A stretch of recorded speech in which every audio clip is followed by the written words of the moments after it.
My son lost his mother. I refused to let him lose me too. So I made him one promise I'd never break. 2 years later, my wife wants it gone.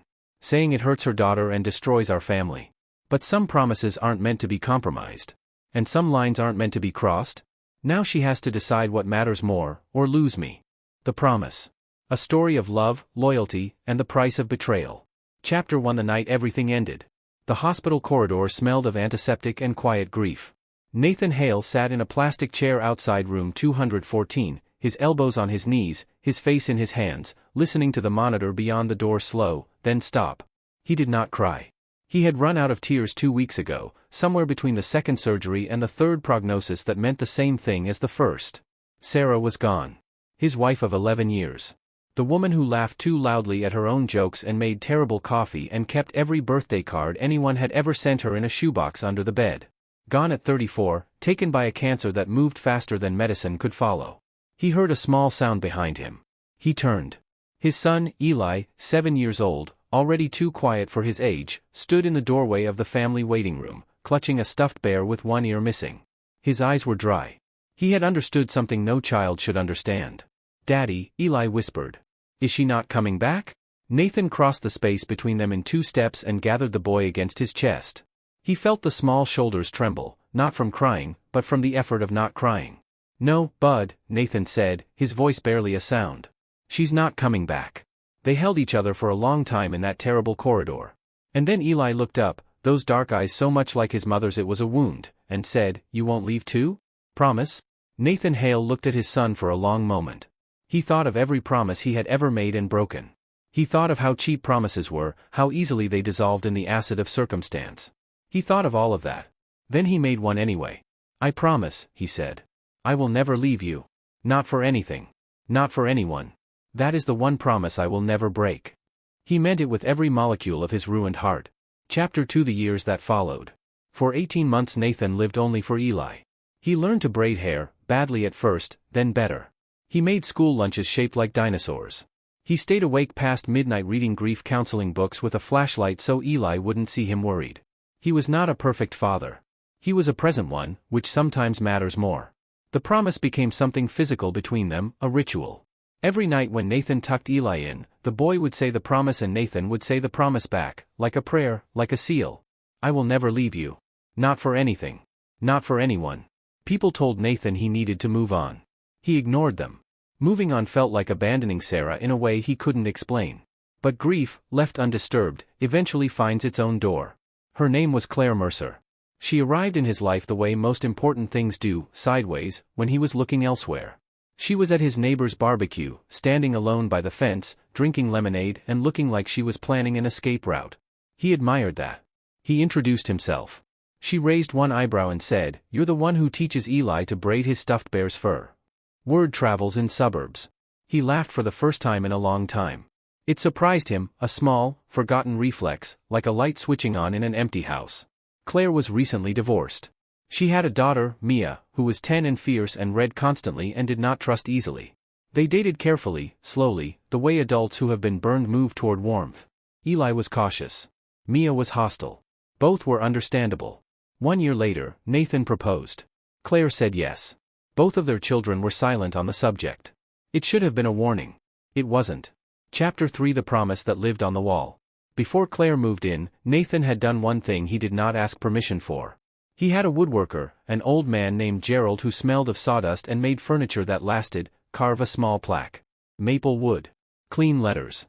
No decoration. It read, "I will never leave you. Not for anything. Not for anyone." Dad's promise to Eli. He hung it in Eli's bedroom, above the desk, at eye level when the boy sat to do his homework. Every night it was the last thing Eli saw before turning off the light. A physical anchor. A promise made permanent. Claire saw it the first time she walked through the house with a box of her things. She paused in the doorway of Eli's room, read it, and said nothing. Nathan watched her face and thought he saw something flicker there. He filed it away and did not examine it. That was a mistake. The 4 of them built something fragile and real. There were dinners that almost felt normal. There were movie nights. There were arguments about chores. There were moments, brief and bright, when Nathan thought, maybe this is what second chances look like. Eli, slowly, opened a little. Not all the way. He kept his mother's memory like a lamp burning in a window, and the promise was part of that lamp. But he smiled more. He let Claire hand him things without flinching. Mia remained a closed door. She had not chosen this family. She had been absorbed into it. She watched Eli receive his father's full attention with eyes that had learned to camouflage hurt as contempt. The house held its breath. Chapter 4: The Ask. It was a Tuesday. Ordinary. Nathan was grading papers at the kitchen table. He taught history at the high school, when Claire sat across from him with the careful posture of someone who has rehearsed a conversation. "I want to talk about the plaque," she said. He put down his pen. "Mia told me last night she feels like she's invisible in this house," Claire continued. "She said that every time she walks past Eli's room she sees that sign and it reminds her that she's not really Nathan's daughter. That there's a hierarchy. That she'll always be second." Nathan was quiet for a moment. "The sign isn't about Mia. I know that. But she's 12, Nathan. She feels everything at full volume. So does Eli," he said carefully. "That sign is the reason my son still trusts me. It's the reason he got through his mother's death. It's not decoration, it's a load-bearing wall." Claire took a breath. "I'm asking you to take it down. Or move it somewhere private. Somewhere Mia doesn't have to walk past it every day. You're asking me to erase the proof of a promise I made to my son the night his mother died," Nathan said. His voice was very quiet. "That's what you're asking." Claire's jaw tightened. "I'm asking you to think about my daughter too." "I think about your daughter every day," he said. "I make room for her every day. But there are things I won't touch. That's one of them." "It's a piece of wood, Nathan." "No," he said. "It isn't." The argument did not end. It paused, the way arguments in houses do, retreating into the walls, waiting. Chapter 5: What Nathan Discovered. 3 weeks later, Nathan came home early from school, a teacher's in-service day cancelled. The house was quiet. He walked upstairs to drop his bag in the bedroom and paused outside Eli's open door. The wall above the desk was bare. A faint rectangle of unfaded paint where the plaque had been. He stood very still, the way you stand when the ground shifts under your feet. He found it in the hallway closet, face down, tucked behind winter coats. He sat on the floor of the closet for a long time, holding the plaque, the maplewood warm in his hands. He thought about what it meant that it had been moved without a conversation. Without his knowledge. While he was gone. He thought about what it said about the architecture of this marriage, what was being decided for him, what was being dismantled while he wasn't looking. He thought about Eli, coming home from school, dropping his bag, sitting at his desk, looking up and finding the promise gone. Finding the wall empty. What that would feel like in a 7-year-old's chest. He did not yell. He did not throw things. He put the plaque back on the wall, drove 2 extra screws into the stud so it would require serious effort to remove again, and sat down at the kitchen table to wait. When Claire came home, he told her what he had found, and what he had done, in a voice that did not rise or crack. Then he said, "I need you to understand something. That plaque stays. If you remove it again without my permission, we have a problem that cannot be fixed. And if Mia removed it, or if you told her to, that is something we need to address directly, as adults, tonight." Claire's face moved through several expressions. "I was going to tell you. You had 3 weeks," he said. Silence. "I took it down," she admitted. "Mia asked me to." She was crying. "Nathan. What was I supposed to do?" "You were supposed to call me," he said. "That's what marriage is. You call me." Chapter 6: The Reckoning. They went to counseling. A woman named Dr. Patricia Osei who wore reading glasses on a beaded chain and had no patience for people who lied to themselves. She made them sit across from each other and speak in full sentences. In that room, things were named that had gone unnamed. Claire admitted she had felt, from the beginning, that she was competing with a ghost. That Sarah's memory was everywhere, in the plaque, in Nathan's habits, in Eli's face. That Mia had never been given a real entrance into this family, only a side door. Nathan listened. He heard her. Then he said something he had not said before, in the careful language of therapy. "I can make room for Mia. I will do that. I will work harder at that every day. But I cannot make that room by removing what holds Eli together. Those are not the same thing.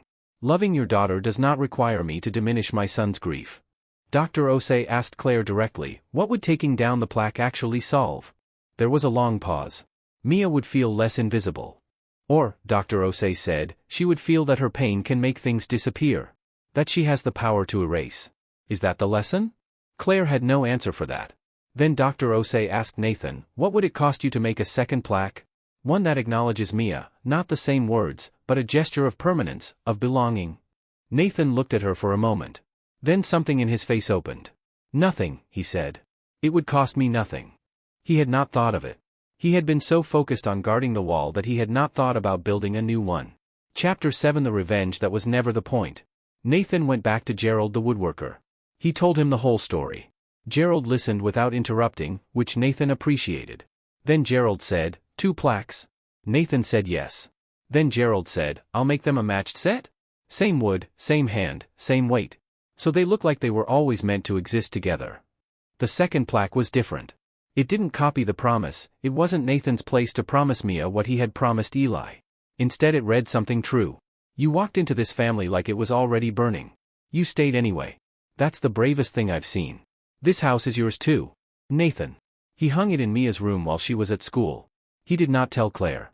He wanted Mia to find it herself. She came home at 3:45 on a Thursday. He was downstairs, pretending to read. He heard her go up. He heard her door open. He heard nothing for a long time. Then she came downstairs. She stood in the kitchen doorway and looked at him with her mother's eyes and said nothing for a full 10 seconds. You didn't have to do that, she said finally. I know, he said. That's why I did it. She went back upstairs. But the door to her room, which had been closed for 2 years, was open when he passed it that night. Chapter 8 What Claire Had to Decide. Nathan told Claire that evening. He showed her a photo of Mia's plaque. She sat with it for a long time, really sat with it, in a way she hadn't sat with things for a while. I was so focused on what Eli had, she said slowly, that I forgot to look at what Mia didn't have. We both did, Nathan said.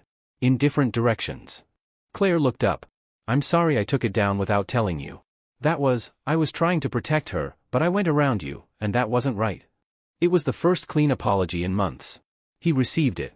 I'm sorry I made this feel like a war, he said. It wasn't meant to be one. They sat across the kitchen table as they had months ago, but the quality of the silence was different now, not armed, not braced. Something else. Something more like the beginning of a truce that might become a peace. He told her what he had told Eli that night years ago in the hospital corridor. Not to explain himself, but because she deserved to understand the full weight of what she had been asking him to lift. She cried. He held her. Neither plaque moved again. Epilogue The House That Held. 4 years later, Eli is 11. He still says the promise most nights, though sometimes now he says it quietly, to himself, like something that no longer needs to be verified because it has already been proven. The plaque is worn at the edges. Nathan has no intention of replacing it. Mia is 14. She is still fierce, still reads constantly, still does not trust easily. But she trusts Nathan. She proved it the night she came downstairs at midnight and said she needed to tell him something about a boy at school who was making her feel wrong, and she sat at the kitchen table and told him, and he listened for an hour, and she went to bed looking lighter. Claire and Nathan are not the marriage either of them imagined. They are something more complicated and more durable, 2 people who walked through a fire they built partly themselves, and came out the other side still choosing each other. There are 2 plaques in the house. They are a matched set.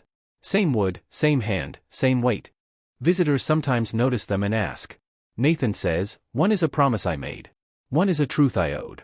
Then he changes the subject, because the rest of it is not for visitors. Some things are only for the people who stayed. Some lines aren't crossed. Some promises aren't broken.